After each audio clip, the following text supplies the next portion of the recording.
Jesus invites anybody who's laboring and heavy laden to come to him, and those who come to him will find rest for their souls.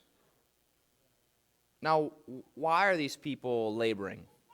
Why are they heavy laden? Why do they need rest, Kyle, for their souls? Why don't they already have rest? As Augustine said, Lord, our hearts are restless until they find rest in you. You see, the human soul was only created to find rest in a relationship, in fellowship with God. And so people usually try to find their rest in one of two different areas. Either number one, they turn to themselves as their own God, and they try to find meaning and rest and purpose and pleasure. Or they turn to religion and they try to be good enough and achieve enough that maybe someday they'll be righteous enough to get God to love them. Turn to themselves as God or turn to religion. Many in our day take this first approach. I know what's right and wrong. I'm going to live out my truth. I need to do me. I need to be myself. Doesn't matter what anyone else says. If it feels right to me, it must be right. And the problem with that path is it might promise freedom. You might get promised joy. But in the end, it's empty and crippling. There's no rest when you pursue life's vain pursuits. Go ahead and ask the celebrity on their fourth marriage. The businessman who is isolated from his family due to his workaholism.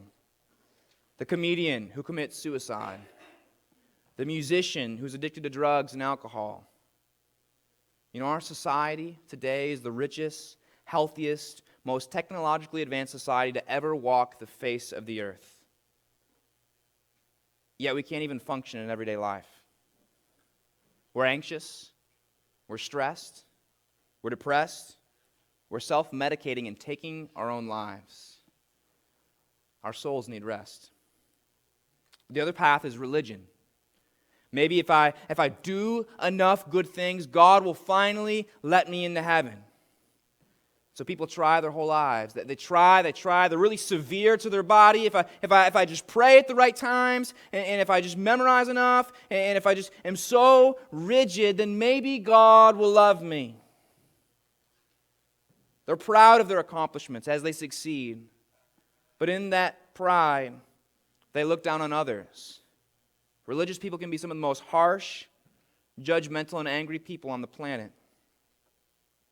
But deep down, in the religious person's heart, there's a growing suspicion that maybe I'm not enough. Maybe I'm not devoted enough. Maybe I'm not radical enough. Maybe there's more money to give, and there's always less I can have. And life is a never-ending game of trying to do enough. And their souls need rest. Jesus comes to the crowd, harassed as a sheep without a shepherd, and he says, "Come to me, all who labor and are heavy laden, and I'll give you rest. Rest for your souls."